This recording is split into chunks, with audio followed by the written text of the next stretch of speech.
It's just past 7:30 p.m. across India. Live from New Delhi, you're watching DD India Global. We'll get you top stories from India and the region. I'm Tanvi Taneja. And for news from the rest of the world, I'm joined by my colleague in Washington, D.C., Nick Harper. Namaste to you, Nick. Good morning, Tanvi. It's 10 a.m. here in Washington. It's 3 in the afternoon across Central Europe. Coming up in the next 30 minutes, Russia threatens nuclear weapons and Europe readies for new AI legislation. But first, the headlines. Several aircraft airdrop aid into northern Gaza. Israeli defense forces eliminate a key Hamas leader in southern Lebanon. Putin warns the West. Russia is ready for nuclear war. Moscow again accuses the United States of planning cyber attacks on Russia's electronic voting system during its forthcoming presidential election. Actually, only us and the Americans have a triad. And we have advanced much more than them. Our triad and the whole nuclear element is much more modern. US President Joe Biden heads to the Midwest after clinching Democratic nomination and setting up a bruising rematch with Donald Trump, the first in nearly 70 years. And India's Prime Minister Narendra Modi says the country will become a global power in semiconductors, lays foundations of 3 mega semiconductor projects.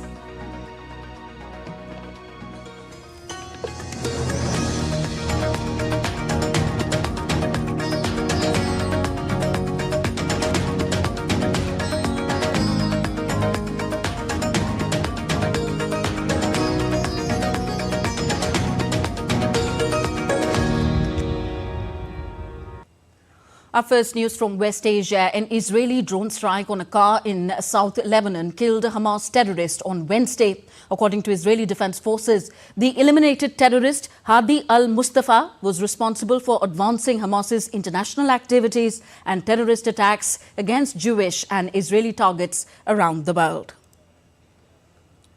Meanwhile, the deliveries of humanitarian aid into Gaza continue as several aircraft airdropped aid into northern Gaza on Wednesday. Aid groups say airdrops are less effective in comparison to truck deliveries because airdrops are expensive, have limited capacity, and it is almost impossible to ensure airdropped supplies are distributed to those in need. The United Nations says at least 576,000 people are one step away from famine in the Hamas-ruled Gaza Strip. Meanwhile, humanitarian aid from Morocco was sent to Gaza via land route on Tuesday. This is the first time Israel's Kerem Shalom border crossing has been used for aid in 5 months of conflict. A shipment of 40 tons of aid was shipped by air to Israel before it was loaded at the crossing onto trucks operated by the Palestinian Red Crescent. Meanwhile, a centrist bloc in Israel's unity government formed around former Defense Minister Benny Gantz has broken up. Gideon Saar, a former justice minister who left Netanyahu's right-wing Likud party to join forces with Gantz, unexpectedly announced late on Tuesday that he was ending the partnership and establishing a separate centre-right bloc in parliament. Analysts say the breakup signalled a return to pre-war politics, as usual in Israel. This adds pressure on Prime Minister Benjamin Netanyahu 5 months into the Gaza conflict. The split is being seen as an early sign of positioning ahead of a possible election in the coming months, well before the due date in October 2026. Now on to the other big story of the day. Russian President Vladimir Putin again warned the West on Wednesday that Russia was technically ready for a nuclear war. My colleague Nick Harper is in Washington, D.C. He gives us more on this and other stories making headlines around the world. Nick, thankfully Putin says he's not rushing into it. That's right. In a conversation with Russia's RIA, state news agency and television, Russian President Vladimir Putin said Moscow remains in a state of combat readiness and is prepared to use nuclear weapons if its sovereignty is threatened. However, he said Russia has not faced the need to use nuclear arms in Ukraine since the conflict began in February 2022.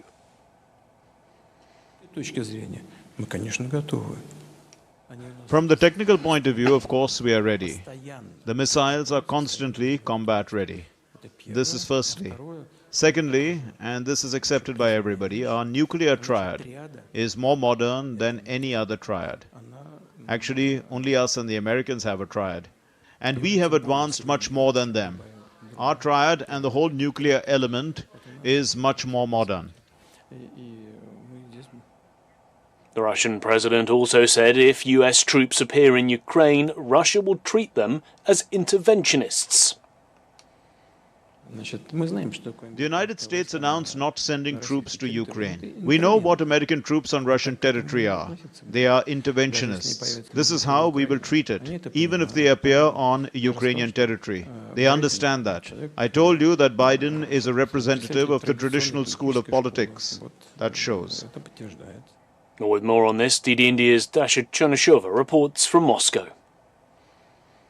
Russian president about the risk of the nuclear escalation globally, and with that in mind, with the Russian nuclear triads being assured to be more sophisticated than that of the United States, the Russian president said that Russia is always combat ready to this risk, and Moscow is always ready to defend its territorial integrity and sovereignty. So the Russian nuclear weapons, sophisticated and advanced, are there on guard of the Russian interests. We also have heard the Russian president saying that Moscow can hold potentially a nuclear test if the United States resorts to this measure. This is because, according to the Russian president, the US failed to ratify the treaty banning those nuclear tests. So Moscow has also rejected the signature that was earlier put on this treaty by Moscow. The Russian president also was asked about the possibility of using tactical nuclear weapons in Ukraine. He said that the situation was not there. There was no need to do so. He reassured that Moscow does know its responsibilities as a nuclear power. Speaking of Ukraine, Vladimir Putin said that Moscow is still ready for any sort of discussion, but only if the real security guarantees are provided to Moscow, not just the time being bought for the Ukrainian armed forces to replenish their military potential. Staying with Russia, and on Wednesday, Moscow said the United States is planning to attack its electronic system for the upcoming presidential election from March the 15th to the 17th. Russian Foreign Ministry spokeswoman Maria Zakharova said the United States planned to stage cyber attacks on Russia's electronic voting system during the presidential election. Washington, via internet recourses, urges the Russian citizens to ignore the election. There are plans to involve the leading American IT experts in cyber attacks on remote electronic voting system. This will make impossible to count a substantial part of votes cast by Russian voters. I would like to stress that this is what they are tasked with. Meanwhile, Ukraine launched a sweeping drone attack on Russian regions on Wednesday, causing a fire at Rosneft's biggest oil refinery in Ryazan city. President Vladimir Putin called this attack an attempt to disrupt Russia's presidential election. This attack came a day after Ukraine damaged Russia's Lukoil refinery. Well, Russia, in its latest counter-offensive, launched a drone attack in Ukraine's eastern Sumy and Donetsk regions on Tuesday. According to local officials, at least 3 people were killed after the drone hit an apartment block overnight. Meanwhile, 5 people were also killed after another Russian missile hit 2 apartment buildings in the central Ukrainian city of Kryvyi. Europe is a step closer to adopting the world's first artificial intelligence rules as EU lawmakers endorsed a provisional agreement to regulate AI models. The legislation, called the AI Act, will regulate foundation models or generative AI such as ChatGPT and are trained on large data volumes to generate new content. A total of 523 EU lawmakers voted in favour of the deal, 46 were against and 49 abstained from voting. Well, here in the US, after securing the Democratic Party's nomination, US President Joe Biden is all set to visit Wisconsin in the coming hours, a key political battleground state. His focus during the visit will be garnering support from suburban women, black voters and Latinos across the Midwest. Biden's campaign team released a new video entitled "Let's Go" following his nomination, which was finalised with the help of voters in Georgia on Tuesday. It set the stage for a presidential rematch for the first time in almost 70 years. President Joe Biden and former President Donald Trump both clinched victory in their party's nomination on Tuesday. Biden issued a statement after he sealed the Democratic nomination, taking aim at what he called Trump's campaign of resentment, revenge and retribution that threatens the very idea of America. Hours later, Trump also secured the Republican presidential nomination, as 4 states held contests, including Georgia, the battleground where Trump faces a criminal charge and an upcoming trial for his efforts to overturn the state's 2020 election results. This has been a tremendous week for our movement. We won big on Super Tuesday. They call it Super Tuesday for a reason. We won big. And now we're just days away from officially clinching the Republican nomination for President of the United States of America. Well, that's it from me here in Washington. Tanvi, back to you in the studio. Thank you very much, Nick. Nick Harper joining us from Washington, D.C. You're watching DD India Global, still to come on the show. India's President Draupadi Murmu holds delegation-level talks with Mauritius Prime Minister Praveen Kumar Jugnauth. Several MOUs signed. And elephants in Thailand's ancient city of Ayutthaya enjoy a special fruit feast on their National Elephants Day.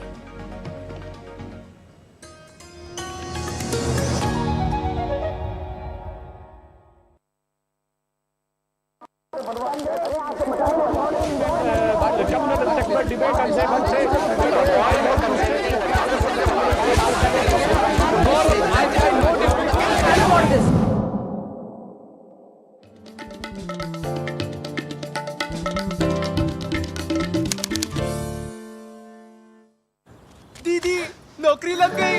अरे वाह, बधाई हो। तो अब तो ढेर सारी shopping. हाँ दी, नया मोबाइल। अरे रुको शहजादे, सैलरी से पहले खर्चे। इंस्टेंट लोन भी तो मिलता है। पहले बजट बनाना सीखो, फिर खर्च करो। पर दी, देखो, कमाई का एक हिस्सा हमेशा बचाना चाहिए, लेकिन पार्टी देने से नहीं बचोगे तुम। हाँ दी, पार्टी मेरी, बजट तुम्हारा। अच्छा। आरबीआई कहता है, सही वित्तीय बर्ताव करे आपका बचाव।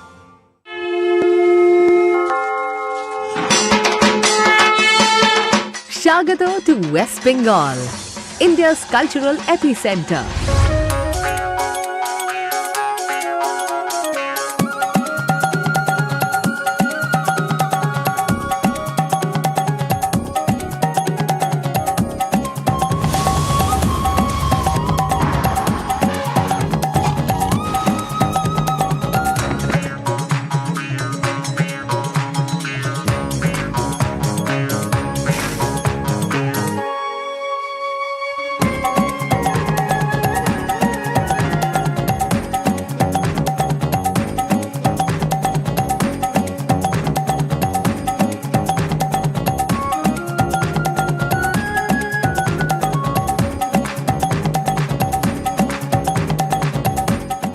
West Bengal invites you to share its richness, to be united as one family with one shared vision.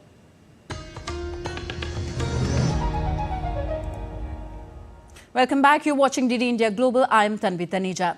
India's President Draupadi Murmu led delegation-level talks with Mauritius Prime Minister Praveen Kumar Jugnauth on Wednesday. They reaffirmed the commitment to further deepen the long-standing partnership between the two countries. India and Mauritius signed 4 agreements in the areas of financial services, double taxation avoidance, anti-corruption measures, and expanding cooperation between public service commissions. President Murmu and Prime Minister of Mauritius also virtually inaugurated India-assisted development projects and laid foundation stone for new forensic science laboratory. India's Foreign Secretary Vinay Mohan Kwatra briefed media on the MOU signed during President's visit to Mauritius. Several important MOUs were exchanged in the presence of Honorable President and the Prime Minister of Mauritius. These MOUs capture various segments of our bilateral cooperation across different domains such as public administration, avoidance of double taxation, financial services, and good governance. Further, India's Foreign Secretary noted that India-Mauritius relations are special and historically unique, as epitomized by Indian President's meeting with Mauritius Prime Minister. Prime Minister of Mauritius earlier today, met with Honorable Rashtrapati Ji, during which both sides expressed satisfaction over the progress made in the relationship, assessed progress in our partnership across various domains, reaffirmed their commitment to further deepen the bilateral ties across all sectors, as well as between peoples of our two countries, which remain the special foundation of our relationship. India is making a strategic push towards self-reliance in semiconductors by leveraging its design expertise and hopes of strengthening the global supply chain. Soon, domestic chip production won't be a distant dream. DD India's Jessica Taneja reports. With the inauguration of domestic semiconductor projects, India has strengthened its manufacturing value chain. This domestic microchip production will not only leverage the nation's robust software base and design expertise, but also significantly bolster the global supply chain. India has close to 50,000 plus engineers designing practically every complex chip in the world. This will become India's first commercial semiconductor fab or chip making factory. Chip manufacturing सिर्फ एक industry मात्र नहीं है, ये विकास का वो द्वार खोलती है जो असीम संभावनाओं से भरा हुआ है। इस सेक्टर से न सिर्फ भारत में रोजगार के नए अवसर बनने वाले हैं, बल्कि टेक्नोलॉजिकल एडवांसमेंट्स के क्षेत्र में भी बड़ी प्रगति होने वाली है। In order to reduce dependence on imports, significant infrastructure investments are being pumped in to build a complete domestic value chain for semiconductors. Factor this. In December 2021, the government announced a $10 billion package to incentivize manufacturing semiconductors in India. Last year in June, American semiconductor toolmaker Applied Materials invested $400 million to build engineering center in Bengaluru. US chipmaker Micron received 50% fiscal support from government to build a semiconductor facility. And now investments of more than $11.5 billion for semiconductor design, manufacturing and technology development are being poured in. With demand for semiconductors in India expected to reach $100 billion by next year, it's become a strategic industry of national importance. As the global semiconductor market size is projected to grow to $1.3 trillion in the next 5 years, India is positioning itself accurately to attract global semiconductor companies with a mix of policies, government incentives, and investment in research and development. Jessica Taneja for DD India. More from India. Prime Minister Narendra Modi on Wednesday virtually launched the PM Suraj portal and sanctioned credit support to 10 million entrepreneurs of disadvantaged sections across the country. Prime Minister Modi also distributed Ayushman health cards and PPE kits to sanitation workers under the Namaste scheme. About 30 million beneficiaries of various government schemes for disadvantaged groups attended the program. Addressing the gathering, Prime Minister Modi said that through this portal, the financial assistance will be directly sent to the bank accounts of beneficiaries. Suraj portal भी launch किया है। इसके जरिए वंचित समुदाय के लोगों को अब सीधे आर्थिक सहायता दी जा सकती है, यानी भारत सरकार की दूसरी योजनाओं की तरह ही विभिन्न अन्य योजनाओं का पैसा भी सीधे आपके खाते में पहुंचेगा। न कोई चीज का बिचौलिया, न कट, न कमीशन और न ही कोई सी सिफारिश के लिए चक्कर काटने की जरूरत। Staying in the region, Nepal's Prime Minister Pushpa Kamal Dahal Prachanda secured vote of confidence for the third time. Prime Minister Dahal won 157 votes in favour, while 110 lawmakers stood against the vote of confidence. One of the lawmakers in the Nepali Federal Parliament abstained. A total of 268 votes were cast in Wednesday's vote of confidence tabled by Prime Minister Pushpa Kamal Dahal. A Bangladeshi flagged cargo vessel MV Abdullah carrying coal and manned by 23 crew members has been hijacked by Somalian pirates in the Indian Ocean near Somalian coast. The ship was heading for Dubai from Mozambique's Maputo port when the pirates attacked the ship. This is the second instance of a Bangladeshi flagged ship being hijacked by Somali pirates. MV Abdullah is owned by SR Shipping Lines, a sister company of Chattogram-based Kabir Steel and Re-Rolling Mill Group. Bangladesh Shipping Department officials said that they have already contacted various international organizations and embassies through the Ministry of Foreign Affairs to aid in rescuing the ship and the sailors on board. Japan's Space One's Kairos rocket exploded shortly after its inaugural launch on Wednesday. The 18-meter, four-stage solid-fueled rocket exploded seconds after lifting off from its launch pad on the tip of the mountainous Ski Peninsula. The explosion left behind a large smoke in western Japan and a fire near the launch pad on the tip of Ski Peninsula. The Tokyo-based startup Space One was aiming to become the first private Japanese firm to put a satellite into orbit. The president of the Japanese firm has stressed that the rocket explosion cause is under investigation. Approximately 5 seconds after liftoff, measures were taken to suspend the flight. A task force has been set up and the cause is under investigation. We can confirm that the fragments of the rocket body fell within the bounds of Spaceport Key and that the fire has already been extinguished. We understand that there has been no damage to the third parties nor any injuries to Space One personnel. More from Asia. An International Monetary Fund mission is in Pakistan for a last review of a $3 billion standby arrangement. The 4-day review will begin on Thursday. Islamabad secured the last gasp rescue package last summer to avert a sovereign default. The last review, if successful, will immediately release a tranche of around $1.1 billion for the economically shattered country, while the remaining amount will be phased over the program's duration. And next we take a look at other stories making news around the world. The search for missing Taiwanese nationals entered its third day on Wednesday after a passenger boat carrying 35 people capsized in the waters of Indonesia near the capital Jakarta days earlier. Rescuers were seen diving in suits searching the waters off the coast of Jakarta's Kepulauan Seribu. The rescue agency has said that all passengers except a 46-year-old Taiwan national were rescued. A massive explosion at a restaurant in northern China on Wednesday left at least 2 people dead and 26 injured. The blast is suspected to have been caused by a gas leak. Rescue work is underway and the injured have been sent to hospital.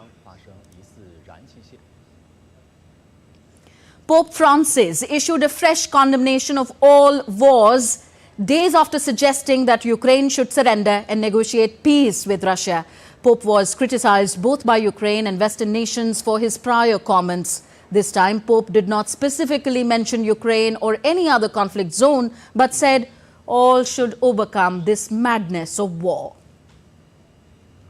Spanish police have arrested 6 suspects in the robberies of Madrid homes of 8 wealthy individuals, including top soccer players Radamel Falcao and Rodrigo Goes. 5 men and a woman were detained and police seized 10 watches, jewelry, €3,300 in cash and 2 air pistols. Swedish police on Wednesday forcibly removed Greta Thunberg, who was blocking the entrance to parliament with other climate activists for a second time this week. Thunberg and dozens of other environmental campaigners on Monday began blocking the main entrances to Sweden's parliament in a sit-down protest against the effects of climate change and what they said was political inaction. And as we wind up this edition of DD India Global, we take you to Thailand, where the country is celebrating their National Elephant Day with a fruitful feast. Around 70 elephants in Thailand's ancient city of Ayutthaya enjoyed a special fruit feast to celebrate the day, accompanied by traditional ceremonies performed by Buddhist monks. Take a look.